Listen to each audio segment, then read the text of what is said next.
কান্ডারি, ভারতবর্ষের নেতা, আমাদের সকলের নেতা শ্রী অধীর রঞ্জন চৌধুরী মহাশয়। অধীর চৌধুরী জিন্দাবাদ, অধীর চৌধুরী জিন্দাবাদ, জিন্দাবাদ।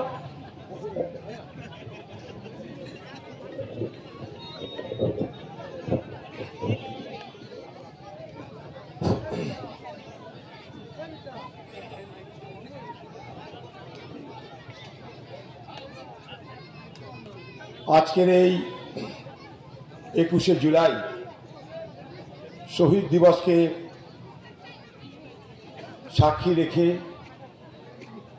এখানে যে প্রতিবাদ সভা হচ্ছে, সেই প্রতিবাদ সভায় আগত সর্বস্তরের আমার গুরুজন ব্যক্তিবর্গ, শ্রদ্ধেয়া মাতৃমণ্ডলী, মা, বৌদি, বোন, ভাবি, বুবু, আপা, সকলকে আন্তরিক অভিনন্দন এবং কৃতজ্ঞতা জানাচ্ছি।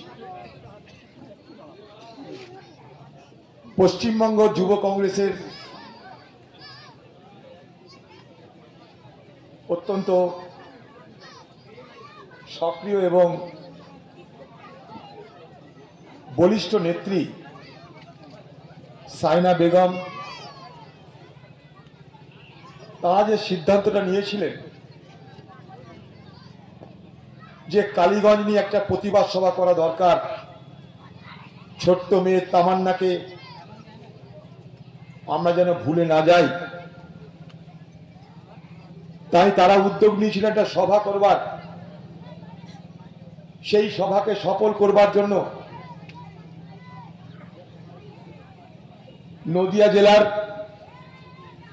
কালীগঞ্জ ব্লকের যিনি সভাপতি আমাদের ভাই কাসেম, তার উদ্যোগ, আনসারুল সাহেবের অভিভাবকত্ব এবং সর্বোপরি আপনাদের সকলের সক্রিয় অংশগ্রহণের মধ্য দিয়ে আজকে সেই অনুষ্ঠান বাস্তবায়িত হচ্ছে। তাই তাদের সকলকে আমি আন্তরিক অভিনন্দন জানাচ্ছি।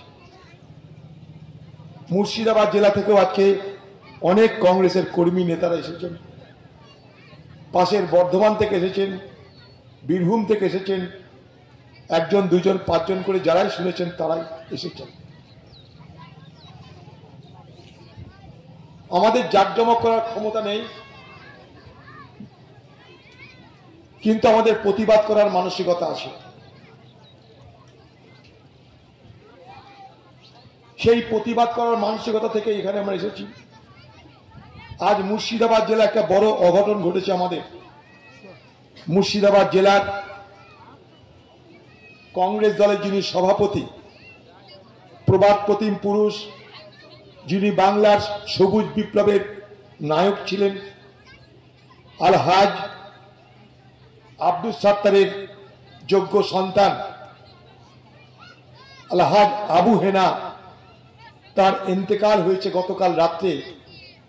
তাই মুর্শিদাবাদ জেলার একটা বৃহৎ অংশের কংগ্রেসের নেতা কর্মী তারা লালগোলায় গেছেন তার জানাজা পাঠ করতে, যেটা 4:30 হবার কথা।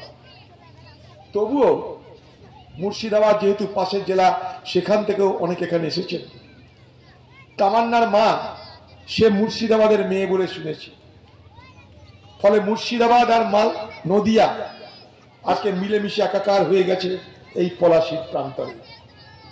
এই পলাশীর প্রান্তরে একদিন মির্জাফর, জগৎ শেঠ, রায় দুর্লভদের বেইমানিতে বাংলার স্বাধীন নবাব সিরাজদৌল্লার পরাজয় হয়েছিল এবং এই বাংলায় ব্রিটিশ রাজত্ব কায়েম হয়েছিল। সেদিনও বেইমান ছিল, হত্যাকারী ছিল, খুনি ছিল এই বাংলায়। আজও এই বেইমানি, খুনি, হত্যাকারীরা তারা বেঁচে আছে এই বাংলায়। তাই পলাশীর প্রান্তরের এই ঐতিহাসিক এলাকায় প্রতিবাদ সভা এবং সেই প্রতিবাদ সভায় উপস্থিত সকলের জন্য এটা স্মরণীয় হয়ে থাকবে যে গ্রাম বিচ্ছিন্ন হতে পারে, তামান্না অনেক দূরবর্তী গ্রামের আমাদের ঘরে কন্যা সন্তান হতে পারে, কিন্তু আমরা তাকে কখনো ভুলতে চাইনি। শুধু তাই নয়, তার বিচারের জন্য প্রতিবাদ করতে সমবেত হয়েছি, এটা একটা এই এলাকার উল্লেখযোগ্য ঘটনা বলে মনে করি। এই মাসেরই প্রথমে আমি দিল্লি থেকে সরাসরি তামান্নাদের বাড়ি গেছিলাম তার পরিবারের সঙ্গে দেখা করতে। তার মায়ের কাছে যে বর্ণনা শুনেছি, সেই বর্ণনা শোনার পর প্রথমে আমার যে দৃশ্যটা চোখের সামনে ভেসে উঠেছিল তা হলো এই, প্রতিদিন টিভিতে খবর দেখুন, আপনারা দেখবেন ইসরায়েলের হামলায়, ইসরায়েলের হানায় প্যালেস্টাইনে ছোট ছোট শিশুদের, মহিলাদের প্রতিদিন মৃত্যুর মিছিল আপনারা দেখতে পাবেন। ইসরায়েলি হামলাকারীরা প্যালেস্টাইনের নিরীহ জনগণকে 2 বছর ধরে হত্যা করে চলেছে। প্রায় 55 থেকে 60,000 মানুষকে হত্যা করা হয়েছে এবং তার মধ্যে 70% হচ্ছে মহিলা এবং শিশু। তাই এই তামান্নারা শুধু কালীগঞ্জে নয়, এই তামান্নারা ভারত পৃথিবীর অন্য প্রান্তেও হত্যা হচ্ছে। ইসরায়েলের হাতে প্যালেস্টাইনেরা হত্যা হচ্ছে, সেই হত্যালীলায় তামান্নাদের জীবন শেষ হয়ে যাচ্ছে। তার মা যে বর্ণনাটা দিল, যেটা মিছিল আসছে, হঠাৎ করে একটা সকেট পড়ল, তামান্না শুধু মা বলে থেমে গেল, বুকটা তার চৌচির হয়ে গেল। ওইটুকু বাচ্চা মেয়ে, 9 বছরের মেয়ে, দুধের শিশু, 9 বছরের একটা মেয়ে, তার বুকে যদি একটা সকেট পড়ে, তারপর তো সে ছাতু হয়ে গেছে তার বুকটা, শুধু মা বলে নাকি একবার ডেকেছিল।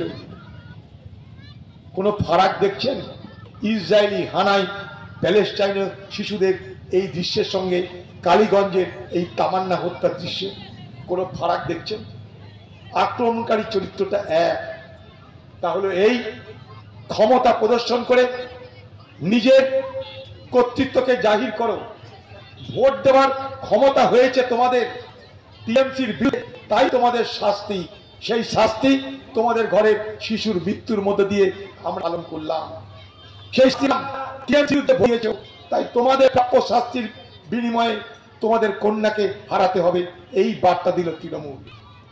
তামান্নার লড়াইয়ের কারণে, তার দৃঢ়চেতা মানসিকতা, তার প্রত্যয়ের কারণে এই নদিয়ার পুলিশ সুপার, যিনি প্রথমে বলতে চেয়েছিলেন ওটা কোনো খুন টুন নয়, দেখছি পরে কি ব্যাপার, তিনি বাধ্য হলেন অপরাধীদের গ্রেপ্তার করতে। যদিও সব অপরাধী গ্রেপ্তার হয়নি, তামান্নার মায়ের বক্তব্য। তাই তামান্নার মা সেদিন বলেছিল যে আপনারা আন্দোলন করুন আমার মেয়ের বিচারের জন্য। তার মাকে কথা দিয়েছিলাম, বুবু আমাদের তো সব ক্ষমতা নাই, যেটুকু ক্ষমতা আছে আমরা নিশ্চয়ই আপনার মেয়ের বিচারের জন্য দাবি করব, আন্দোলন করব, আইনি পথেই হোক আর রাস্তায় নেমেই হোক। আপনারা যদি মনে করেন আইনের মাধ্যমে সহযোগিতা করা দরকার, কংগ্রেস প্রস্তুত। আপনারা যদি মনে করেন রাস্তায় প্রতিবাদ করা দরকার, কংগ্রেস প্রস্তুত। আমরা তাই তামান্নার মাকে সেদিন আমি কথা দিয়েছিলাম, বুবু আমরা প্রতিবাদ করব। সেই তামান্নার মাকে বলতে চাই, বুবু আপনার কথাকে, আপনার যা দাবি ছিল সেই দাবি অনুযায়ী আমরা প্রতিবাদটা করলাম। আপনার মেয়ের, সে মেয়ে শুধু আপনার নয়, সে মেয়ে আমাদের সকলের দুধের শিশু কন্যা, তার জন্য প্রতিবাদ করছি। এবং আপনার মতন আমরাও এক স্বরে বলতে চাই যে তামান্নার খুনিদের গ্রেপ্তার করা এবং সাজা দেওয়ার দ্রুত ব্যবস্থা করা হোক বাংলার মুখ্যমন্ত্রীর কাছে, এটা আমাদের দাবি। এই দাবি এখানে থেমে থাকবে না। আমাদের সকলের বোন সাইনা বেগম যুব কংগ্রেসের পক্ষ থেকে সে বলল যে আমরা কলকাতাতেও এই তামান্নাকে নিয়ে প্রতিবাদ করব। সেই প্রতিবাদে তারা যদি আমাদেরকে আহ্বান করে, আমিও সেখানে সামিল হব, যেভাবে আজ সামিল হয়েছি। ঠিক তার পাশাপাশি আজকের এই প্রতিবাদ সভায় RG কর মেডিকেল কলেজের যে ঘটনা আমাদেরকে শিহরিত করে। একজন চিকিৎসক, সে ছাত্রী, সে রোগীদের সেবা করতে গিয়ে হাসপাতালের মধ্যে, যেটা তার কাছে সব থেকে সুরক্ষিত জায়গা, হাসপাতালের মধ্যে যেখানে সে চাকরি করে, সেখানে ধর্ষিতা হলেন এবং খুন হয়ে গেলেন। 2012 সাল দিল্লিতে একটা ঘটনা ঘটেছিল, যে ঘটনা নির্ভয়া কাণ্ড নামে পরিচিত। সেই ঘটনায় একটা মহিলাকে ধর্ষণ করে খুন করে দেওয়া হয়েছিল। দিল্লিতে তখন কংগ্রেসের সরকার ছিল, আমরা ভার্মা কমিশন বসিয়ে আইন তৈরি করলাম, ক্রিমিনাল অ্যাক্ট সংশোধন করলাম এবং 4টে অপরাধীকে ধরে 4 জনের ফাঁসির ব্যবস্থা করে দিয়েছিলাম। ভারতবর্ষের মানুষ জানে। সেই 2012 নির্ভয়া আর 2025 অভয়া ফারাক কিন্তু নেই। সেদিন নির্ভয়াকে ধর্ষণ করে খুন করা হয়েছে, আর 2024 সালের অভয়াকে ধর্ষণ করে খুন করা হয়েছে। ফারাক ঠিক বলুন তো? নির্ভয়ার জন্য বিচার হলো, নির্ভয়ার অপরাধীদের ফাঁসি হলো, অভয়ার জন্য বিচার হলো না, অভয়ার অপরাধীদের ফাঁসি হলো না। কারণ এখানে মুখ্যমন্ত্রী মমতা ব্যানার্জি আছে, দিল্লিতে কমসে কম মুখ্যমন্ত্রী মমতা ব্যানার্জির মতন কেউ ছিল না, তাই নির্ভয়া বিচার পেয়েছে, অভয়া বিচার পেল না। একটা মুখ্যমন্ত্রী সে অপরাধীদের রক্ষা করছে, একটা মুখ্যমন্ত্রী সে অপরাধীদের বিচার চায় না। একটা মুখ্যমন্ত্রী, আপনি না বলেন মামাটি মানুষের রাজ্যের আপনি মুখ্যমন্ত্রী, এই ছোট্ট মেয়ে তামান্না 9 বছর তার বয়স, শিশু কন্যা একটা, তার মৃত্যুর পর আপনার মনে হয়নি তাদের বাড়িতে একবার আসি, তাদের মাটাও তো একটা মেয়ে, একবার দেখা করে বলি যে আপনার কোলের মেয়ে হারিয়ে গেল, আমি দুঃখিত, লজ্জিত, আমি অপরাধীদের শাস্তি দেব? আপনারা জানেন তামান্না তার বাবা মায়ের একটাই সন্তান, তার বাবা পরিযায়ী শ্রমিক, বাইরে কাজ করে। যে পরিযায়ী শ্রমিকদের নিয়ে বাংলায় রাজনীতি শুরু হয়ে গেছে, তামান্নার বাবা তো সেই পরিযায়ী শ্রমিকদের একজন। তার জন্য আপনার একবার মাথা ব্যথা হলো না? তামান্নার বাড়িতে একবার আসার প্রয়োজন মনে করলেন না? তামান্নার বাড়িতে একবার এলে কি আপনার জাত চলে যেত দিদি ভাই?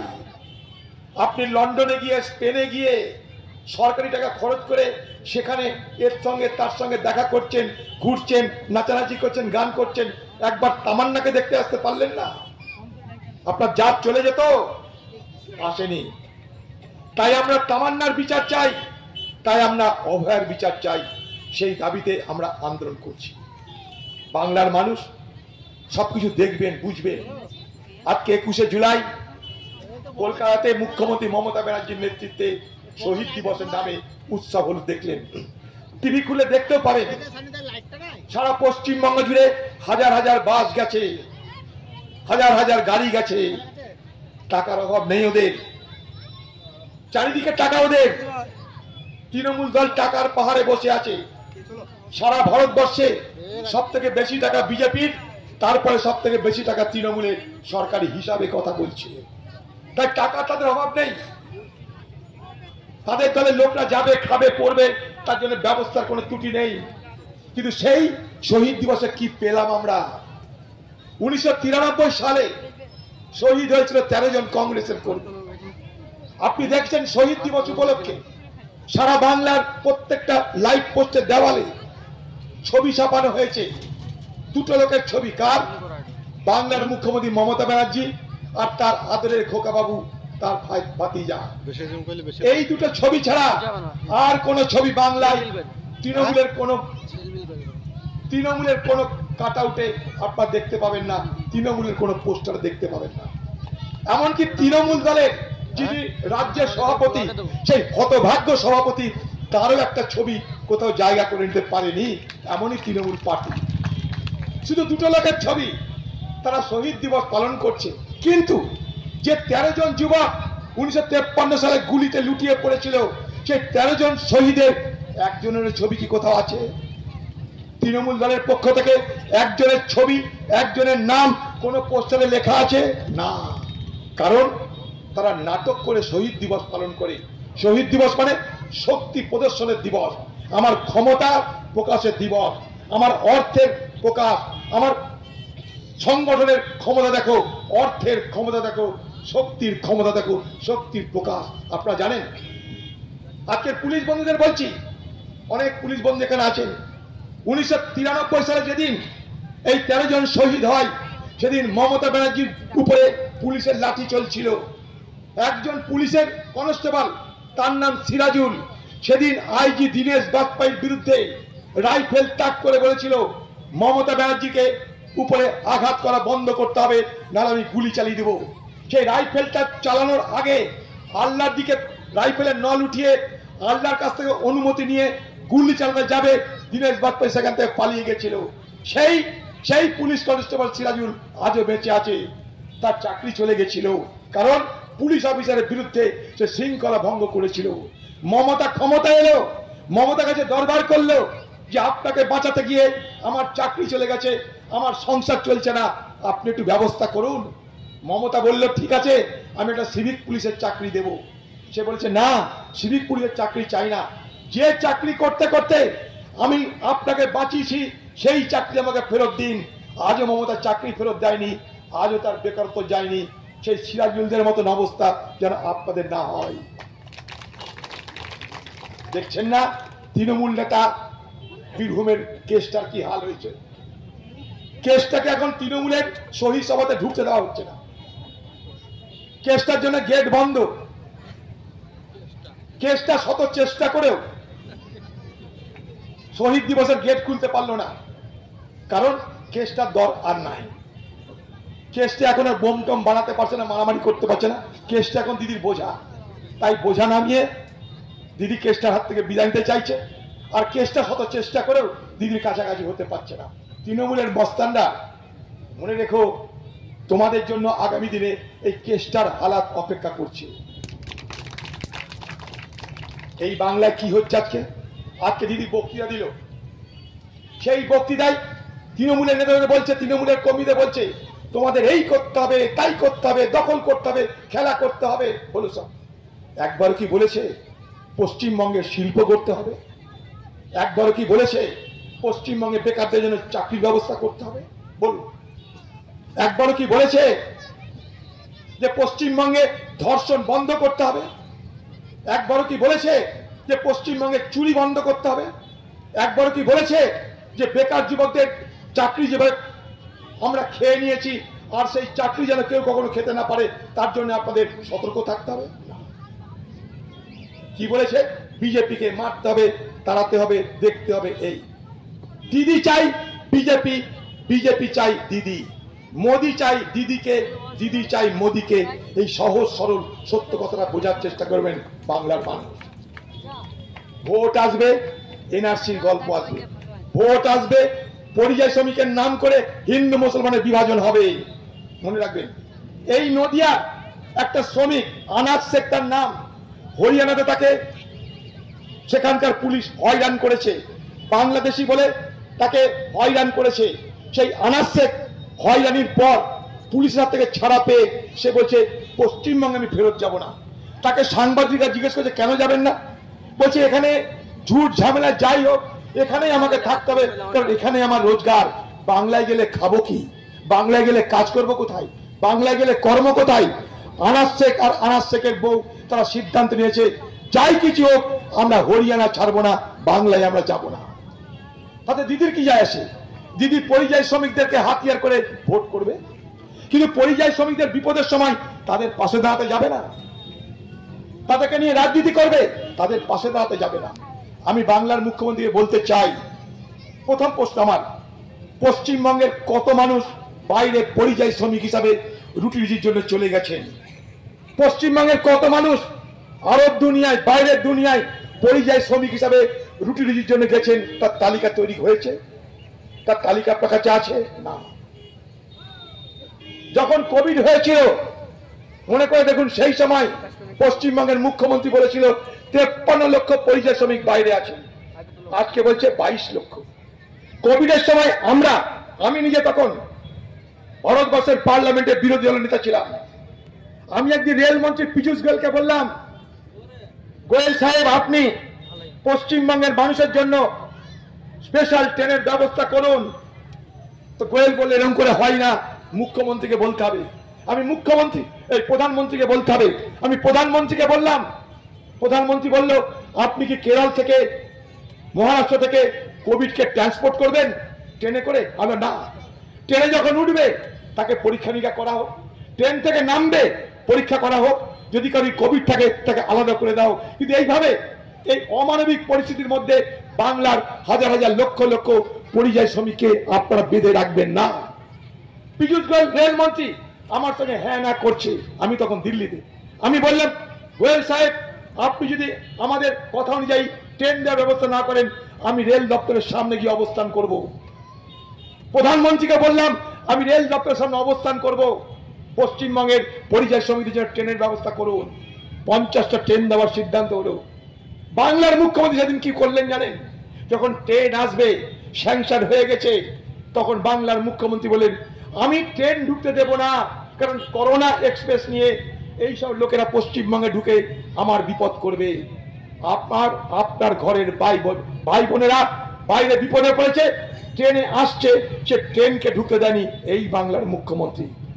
আজ আপনি মুসলমানের জন্য কাঁদছেন, ভোটের জন্য কাঁদছেন। আপনি এর আগের ভোটে এনআরসির জুজু দেখিয়েছিলেন, এনআরসির জুজু দেখিয়েছিলেন। বিজেপি এসছিল দিল্লি থেকে এনআরসি কে হাতিয়ার করে, দিদি এলো কলকাতা থেকে এনআরসি কে হাতিয়ার করে, দুজনের হাতিয়ার এনআরসি। একজন হিন্দুদেরকে বোঝাতে চাইলো, আরেকজন মুসলমানকে বোঝাতে চাইলো। উভয়ের লক্ষ্য কি? ভোট। এনআরসি এনআরসি এনআরসি হলো, ভোট ভোট ভোট হলো, ভোট হয়ে গেল। আর এনআরসি নিয়ে আলোচনা হয়েছিল? আর কখনো শুনেছেন এনআরসি নিয়ে দিদি কখনো মিটিং করেছে? কখনো বিধানসভায় কোনো আইন এনে বলেছে আমি এনআরসি নাগরিক আইন করতে দেবো না, কোনো চিন্তা নাই? আর কিন্তু এনআরসির গল্প হয়নি, কিন্তু এনআরসির গল্প আবার হবে। কেন? ভোট আসছে। যেই ভোট আসবে ফজরের নামাজ পড়েই দিদি নেমে যাবে ময়দানে এনআরসি জুজু দেখাতে। বাংলার মুসলমানদের ভুলে যাবেন না এই কথা। এই এনআরসি দিদি কি করে ঠেকাবে? এনআরসি তো কেন্দ্রের আইন, নাগরিক আইন দিদি কি করে ঠেকাবে? এটা তো কেন্দ্রের আইন। তা লড়াইটা করতে হবে কোথায়? কেন্দ্রের বিরুদ্ধে। লড়াইটা কার বিরুদ্ধে করতে হবে? মোদির বিরুদ্ধে। মোদির স্লোগান কি? কংগ্রেস মুক্ত ভারত। মোদি কখনো বলে না তৃণমূল মুক্ত ভারত, কারণ মোদি জানে মোদির জন্য সব থেকে বড় বিপদের নাম কংগ্রেস। আর দিদি সেই কংগ্রেস দলের বিরোধিতা করে, পশ্চিমবঙ্গের কংগ্রেস দলকে খতম করতে চায়। ফারাকটা বোঝার চেষ্টা করবে। 2003 সাল নাগরিক আইন সংশোধন করে যখন নাগরিক আইনের মধ্যে এনআরসি এনপিআর ঢোকানো হলো, তখন সরকারটা কাদের? বিজেপি। প্রধানমন্ত্রীকে অটল বিহারী বাজপেয়ী, সেই সরকারের ক্যাবিনেট মন্ত্রীকে মমতা ব্যানার্জি। পার্লামেন্টে আইন পাস করার আগে আগে ক্যাবিনেটে সিদ্ধান্ত হয়। সেই ক্যাবিনেটে যখন 2003 সালে আইন সংশোধন করে এনআরসি কতটা ঢোকানো হচ্ছে, দিদি সেখানে উপস্থিত। দিদি চুপ করে থাকলেন, চুপ করে থাকলেন। কারণ এই দিদি ভারতবর্ষের পার্লামেন্টে বাংলাদেশি অনুপ্রবেশকারীদের ভোট দেওয়ার অধিকার কেড়ে নিতে হবে বলে আন্দোলন করেছেন। মনে রাখবেন, এই দিদি, এই মমতা ব্যানার্জি পার্লামেন্টের মধ্যে আন্দোলন করেছে বাংলাদেশের অনুপ্রবেশকারীদের বিরুদ্ধে। তাই সেদিন যখন 2003 সালে অটল বিহারী বাজপেয়ী সরকার এনআরসি কে অন্তর্ভুক্ত করে নাগরিক আইনে, তখন বাংলার মুখ্যমন্ত্রী চুপ করেছিলেন। সেদিন যিনি রেলমন্ত্রী ছিলেন, সেদিন পার্লামেন্টে কে বিরোধিতা করেছিল জানেন? সেদিন পার্লামেন্টে বিরোধিতা করেছিল রাজ্যসভায়। আজকে তিনি নেই, ভারতবর্ষের প্রাক্তন প্রধানমন্ত্রী ডাক্তার মনমোহন সিং। মনে রাখবেন, আমার বোন সাইনা বলছিল না মুসলমানদেরকে বোকা বানানোর চেষ্টা করা হয়, 100-তে 200 হয়। প্রমাণ ওয়াকফ আইন। ভারতবর্ষের বিজেপি সরকার ওয়াকফ আইন এনে মুসলমানদের ধর্মীয় অধিকার কেড়ে নিতে চাইছে। আল্লাহ তাআলার নামে উৎসর্গ করা সম্পত্তির নাম ওয়াকফ সম্পত্তি। বলা হয় হাব্বিস আল আসাল উন সাব্বিল আল তামারাত, অর্থাৎ তোমার যা কিছু আছে তোমার নিজের জন্য রেখে সবটা সমাজকে দাও। এটাই হবে প্রকৃত মুসলমানের পরিচয়। তাই এই ভারতবর্ষে ধর্মপ্রাণ মুসলমানরা আল্লাহ তাআলাকে সাক্ষী রেখে তাদের সম্পত্তি দেয় ওয়াকফের নামে। কারণ সমাজের পিছিয়ে পড়া মানুষের তাদের ভালো মন্দ, সমাজের মাদ্রাসা, কবরস্থান, যা যা দরকার সেগুলোর জন্য, ঈদগাহ, যা যা প্রয়োজন সেগুলোর জন্য যা খরচ, তার জন্য তারা টাকা দেয়, জমি দেয়, সম্পত্তি দেয়। আপনারা কি জানেন এই ভারতবর্ষে সব থেকে বেশি ওয়াকফ সম্পত্তি কোথায়? এই পশ্চিমবঙ্গে। সংখ্যা কত জানেন? 1,48,200টা। মোট পরিমাণ কত জানেন? 56,000 একর। এই বাংলা যেখানে সিনেমা হয়, টালিগঞ্জে সিনেমা হয় জানেন? বাংলা যত ফিল্ম হয় টালিগঞ্জে, টালিগঞ্জ ক্লাব। এই টালিগঞ্জ ক্লাব ওয়াকফের সম্পত্তি। এই বাংলায় রয়্যাল গলফ ক্লাব কয়েকশো বিঘা কয়েকশো একর জমির উপরে একটা ক্লাব, যেখানকার জমির মূল্য হাজার হাজার কোটি টাকা, সেগুলো সব ওয়াকফ সম্পত্তি। ভাড়া কত দেয় জানেন? কোনোটা 1000 টাকা, কোনোটা 1500 টাকা। এই পশ্চিমবঙ্গের তৃণমূলের আমলে হাজার হাজার কোটি টাকার ওয়াকফ লুট হয়েছে। কলকাতায় একের পর এক ওয়াকফ সম্পত্তি বেদখল হয়ে গিয়ে বহুতল বিল্ডিং নির্মাণ হয়েছে, বহুতল বাড়ি নির্মাণ হয়েছে। আমরা দাবি করেছিলাম পশ্চিমবঙ্গের মুখ্যমন্ত্রীর কাছে যে পশ্চিমবঙ্গের মুসলমান সমাজের জন্য আপনার চোখে জল পড়ে, নাটক করে জল পড়ে।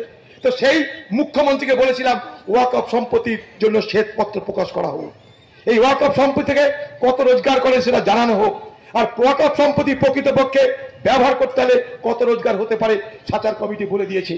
মনমোহন সিং সাচার কমিটি তৈরি করেছিল, সেই সাচার কমিটির রিপোর্ট বলছে ভারতবর্ষে যত ওয়াকফ সম্পত্তি আছে তা যদি সঠিকভাবে ব্যবহার করা যায় মুসলমান সমাজের জন্য 10 থেকে 15,000 কোটি টাকা প্রতি বছর রোজগার।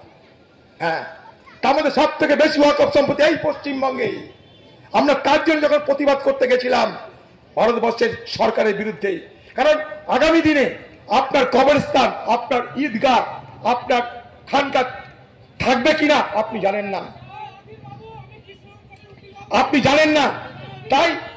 তাই সেই সমস্ত সম্পত্তিকে যাতে কেউ কেড়ে নিতে না পারে তার জন্য আমরা প্রতিবাদ করেছি, আমরা আন্দোলন করেছি।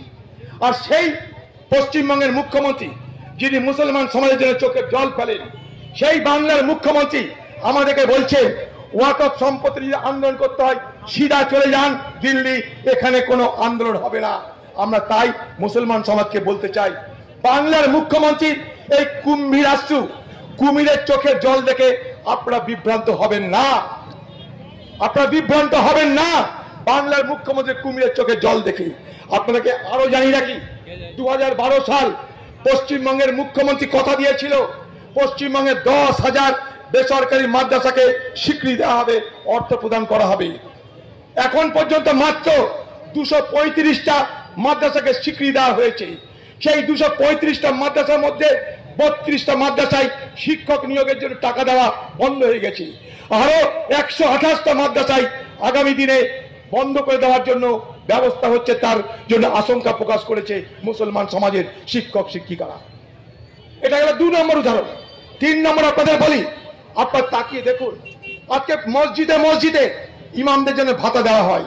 এই ইমাম ভাতা পশ্চিমবঙ্গ সরকারের মুখ্যমন্ত্রীর পৈতৃক সম্পত্তি থেকে দেওয়া হয় না। এই ইমাম ভাতা পশ্চিমবঙ্গের যে ওয়াকফ সম্পত্তি, সে ওয়াকফ সম্পত্তি থেকে দেওয়া হয়। আজকে পশ্চিমবঙ্গের মুখ্যমন্ত্রী আদেশ দিয়েছে সব মসজিদকে যে তোমাদের মসজিদের ডকুমেন্ট কি আছে দেখাও, তথ্য কি আছে দেখাও, সেখানে যে নামাজ হয় তার প্রমাণ দেখাও, তবে আমরা ইমামদের ভাতা দেব। একটা মসজিদের ইমামকে প্রমাণ দিতে হবে আগামী দিনে, তথ্য দিয়ে, সে নামাজ পড়াচ্ছে কিনা তার প্রমাণ দিয়ে। এটা কি মুসলিম সমাজের উপরে হস্তক্ষেপ করা হচ্ছে না? প্রাথমিক স্কুলে একটা রাজ্য সঙ্গীত চালু করা হচ্ছে। ভারতবর্ষের প্রত্যেকটা স্কুলে জাতীয় সঙ্গীত হয়, জনগণ মন অধিনায়ক।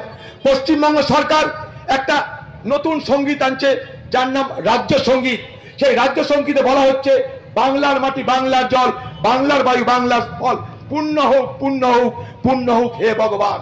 অর্থাৎ একটা স্কুলের ছাত্রকে, একটা প্রাথমিক স্কুলের ছাত্রীকে, তাদেরকে শুরুতে পড়তে গেলে স্কুলে পাঠ করে বলতে হবে, গান করে বলতে হবে পূর্ণ হোক হে ভগবান। মুসলমান সমাজ এটার বিরোধিতা করছে, তারা এসে আমাকে প্রতিবাদ করেছে। কারণ কোন হিন্দুকে যদি বলা হয় সকালে গিয়ে তুমি আল্লাহু আকবার বলো, সে যেমন মেনে নেবে না, তেমনি কোন মুসলমান ছাত্রকে যদি বলা হয় সকালে গিয়ে তুমি পূর্ণ হোক হে ভগবান বলো, সেও মেনে নেবে না। এইভাবে বাংলায় আজকে বিভাজনের রাজনীতি চলছে, বাংলায় সে বিভাজনের রাজনীতি চলছে। মনে রাখবেন, ছোট্ট একটা কথা বলি, 1925 সাল ভারতবর্ষে একটা সংগঠনের জন্ম হলো। সেই সংগঠনের নাম রাষ্ট্রীয় স্বয়ংসেবক সংঘ, RSS। সেই সংগঠনের মূল বক্তব্য কি? সেই সংগঠনের মূল বক্তব্য হলো এই ভারতবর্ষে হিন্দু রাষ্ট্র স্থাপন করতে হবে। সেই সংগঠনের প্রথম বিরোধিতা কার সঙ্গে? কংগ্রেসের আদর্শ, কংগ্রেসের ধর্মনিরপেক্ষতার সঙ্গে। 1925 সাল থেকে RSS পরে যা সামনে রেখেছে বিজেপিকে, তাদের একটাই লক্ষ্য, ভারতবর্ষকে হিন্দু রাষ্ট্রে রূপান্তরিত করতে হবে, ভারতবর্ষকে হিন্দু রাষ্ট্রে রূপান্তরিত করতে হবে। সুযোগ পাচ্ছিল না তারা, কারণ ক্ষমতায় তারা আসতে পারেনি। যত ক্ষমতার দিকে তারা এগিয়েছে তত হিন্দু রাষ্ট্রের স্লোগান জোরালো হয়েছে, এবং সেই স্লোগান জোরালো হতে হতে কয়েকদিন আগে শুনলেন আরএসএস এর নেতা বলছে ভারতবর্ষের সংবিধান থেকে ধর্মনিরপেক্ষতাকে বাতিল করতে হবে, সমাজতন্ত্রকে বাতিল করতে হবে। ভারতবর্ষের সংবিধানে যদি ধর্মনিরপেক্ষতা না থাকে তাহলে হিন্দু রাষ্ট্র সেখানটা লেখা হবেই। মনে রাখবেন একটা জিনিস, পশ্চিমবঙ্গের মুসলমানরা যে 100 বছর ধরে বিজেপির সেই ইচ্ছাকে, সেই অভিপ্রায়কে, সেই অভিলাষকে কংগ্রেস আটকে রেখেছিল। তাই কংগ্রেস যখনই দুর্বল হওয়ার চেষ্টা করেছে তখনই মোদী স্লোগান দিল 400 পার, ইস বার 400 পার। 2024 সালে মনে করে দেখুন, সেই সময় রাহুল গান্ধী সারা ভারতবর্ষ জুড়ে প্রচার করলো সংবিধান হাতে নিয়ে সংবিধান বাঁচাও অভিযান। সেই অভিযানে সাড়া দিয়ে 100টা আসন মানুষ কংগ্রেসকে উপহার দিল। মোদীর একক ক্ষমতায় বসা বন্ধ হয়ে গেল, আর সংবিধান পাল্টে হিন্দু রাষ্ট্র গঠনের স্বপ্ন তার ভেঙে চৌমার হয়ে গেল। তাই মনে রাখবেন, কংগ্রেস থাকা মানে ধর্মনিরপেক্ষতা থাকা, কংগ্রেস থাকা মানে দেশে গণতন্ত্র থাকা, কংগ্রেস থাকা মানে হিন্দু মুসলমানের ঐক্য বজায় থাকা। বাকি যা দেখছেন সব নাটক। জগন্নাথ মন্দির এখন কি হচ্ছে বাংলায়, কে বড় হিন্দু তার প্রতিযোগিতা চলছে। বিজেপি রাম মন্দির, তার পাল্টা তৃণমূলের জগন্নাথ মন্দির। জগন্নাথ মন্দির যে হবে সরকারি টাকায়, আপনার কাছে পারমিশন নিয়েছিল? মুসলমান সমাজকে জিজ্ঞেস করেছিল কেন জগন্নাথ মন্দির আপনার টাকায় হবে? সরকারের টাকা তো আপনারও টাকা, আপনার টাকা হলে আপনার অনুমতি নেওয়া দরকার নেয়নি। শুধু তা নয়, জগন্নাথ মন্দির উদ্বোধন করে তার প্রসাদ বাড়ি বাড়ি পৌঁছে দেওয়ার জন্য সরকারি টাকা খরচ করা হলো, সরকারি খাজনা থেকে টাকা বরাদ্দ করা হলো। একটা মুসলমান পরিবার, তাদেরকে জগন্নাথের প্রসাদ বিতরণ করা হচ্ছে। ধর্মীয় ভাবে সে গ্রহণ করবে কি তার ব্যাপার, কিন্তু জোর করে তার উপরে আমি একটা মন্দিরের প্রসাদ চাপিয়ে দিতে পারি না। যদি কোনো হিন্দুকে বলা হয় যে কুরবানির খাসির গোশত তোমার বাড়িতে পৌঁছে দেবে, তুমি খাও, হিন্দু সেটা বিরক্ত হবে। ঠিক একইভাবে একটা মুসলমানকে যদি বলা হয় মন্দির, জগন্নাথ মন্দিরের প্রসাদ তোমার বাড়িতে পাঠানো হবে, তুমি খাও, সেও কিন্তু দুঃখ পাবে, সেও বিরাট ভাজন হবে। বাংলার মুখ্যমন্ত্রী পরোয়া করে না, কারণ কে বড় হিন্দু তার প্রতিযোগিতা চলছে এই বাংলায়। মোদী বড় হিন্দু না দিদি বড় হিন্দু, সেই লক্ষ্যে আজ মোদী আর দিদির এই লড়াই। বাঙালি অবাঙালির বিভাজনের রাজনীতি করছেন আপনি। এই পশ্চিমবঙ্গের পরিযায়ী শ্রমিকরা প্রতি বছর এই বাংলাকে কত টাকা উপহার দিচ্ছে জানেন কি? লক্ষ লক্ষ পরিযায়ী শ্রমিক বাইরের রাজ্যে বাস করে, রোজগার করে, সংসার চালানোর জন্য সেই টাকা পাঠিয়ে দেয়। লক্ষ লক্ষ বাঙালি পরিযায়ী শ্রমিক আরব দুনিয়ায় কাজ করে, তাদের টাকা তাদের পরিবারে পাঠায়, সেই পরিবারের টাকায় বাজার চলে, হাট চলে, এলাকা চলে, তার থেকে রোজগার হয় মানুষের। সেই পরিযায়ী শ্রমিকদের পাঠানো কত অর্থ বাংলা গ্রহণ করে কেউ জানে না। সেই অর্থ এই পশ্চিমবঙ্গের সরকারের রাজস্বকে শ্রীবৃদ্ধি করে, অথচ সেই বাঙালিরা বাইরের রাজ্যে কিভাবে আছে তা দেখার জন্য একটা মঞ্চ করতে পারলো না। আমি বাংলার মুখ্যমন্ত্রী দাবি করেছিলাম যে পরিযায়ী শ্রমিকদের জন্য মঞ্চ খোলা হোক, আলাদা মন্ত্রী করা হোক, কারণ তারা খুব দুরবস্থার মধ্যে আছে, আজ পর্যন্ত করা হয়নি। কিন্তু এখন ভোটের সময় দিদির বাঙালির কথা মনে পড়েছে। ভোটের সময় দিদি বাঙালির কথা মনে করিয়ে ঘুরিয়ে ফিরিয়ে বলতে চাইছে, মুসলমান তোমরা আমার সঙ্গে থেকো, এই দেখো আমি তোমাদের বন্ধু। তাই দিদি এখন কুমিরের কান্না কাঁদছে। মুসলমান সমাজ ভুলে যাবেন না, দিদির চোখের এই পানি কিন্তু ঘড়িয়ালি পানি, অর্থাৎ কুমিরের চোখের জল। দিদি শুধু ভোটের জন্য তার নাটকে দেখায় সে কাঁদছে, সে কারোর জন্য কাঁদছে না। দিদি কারোর জন্য কাঁদছে না, দিদি ভোটের জন্য কাঁদছে। তাই চোখে নাই পানি, কাঁদছে আমার নানি। তার চোখে জল পড়বে না, কিন্তু কাঁদছে সে। যেমন কুমিরের কান্নায় জল পড়ে না, কুমির কাঁদে। তাই বাংলার সংখ্যালঘু মানুষ মনে রাখবেন, ভারতবর্ষে কংগ্রেস থাকা মানে এই ভারতবর্ষের ঐক্য বজায় থাকা। ভারতবর্ষে কংগ্রেস থাকা মানে ভারতবর্ষের সংবিধান বেঁচে থাকা। ভারতবর্ষে কংগ্রেস থাকা মানে ভারতবর্ষের গণতন্ত্র বেঁচে থাকা। কেউ পারবে না। তাই মোদী স্লোগান কংগ্রেস মুক্ত ভারত। মোদী কখনো বলেনি দিদি মুক্ত ভারত। তাই দিদি মোদীর এই মিচ্ছাল গেমে আমরা যেন পা না দিয়ে ফেলি। দিদি বাংলার মানুষের উপরে তার ক্ষমতাকালে কত টাকা ঋণের বোঝা চাপিয়েছে জানেন? 7,31,000 কোটি টাকা। আমার আপনার মাথার উপরে আজ ধারের বোঝার পরিমাণ 7,31,000 কোটি টাকা। কালকে আপনার পরিবারের বাচ্চা শিশু জন্মগ্রহণ করলে তার মাথার উপরে ধারের বোঝার পরিমাণ 80 থেকে 85 হাজার টাকা হয়ে যাচ্ছে। কি পেলাম আমরা? শিল্প পেলাম না, চাকরি পেলাম না, আমরা পরিযায়ী শ্রমিক হলাম। তাই দিল্লিতে যখন যাই আমরা, লোকে বলে, চেনা জানা লোকরা বলে, বাংলা এরকম হাল হলো কেন?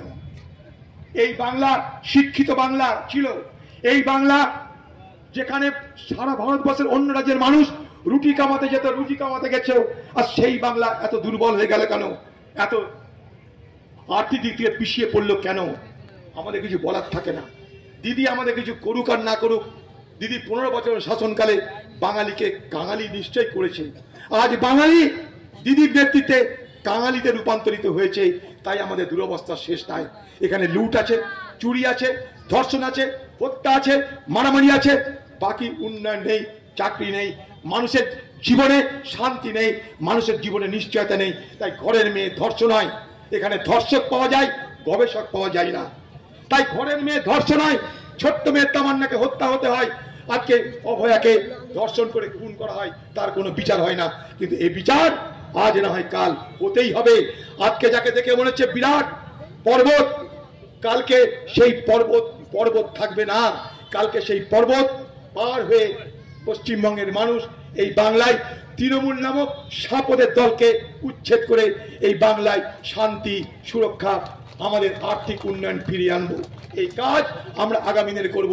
শুধু দরকার আপনাদের দোয়া, শুধু দরকার আপনাদের আশীর্বাদ। জয় হিন্দ, বন্দে মাতরম।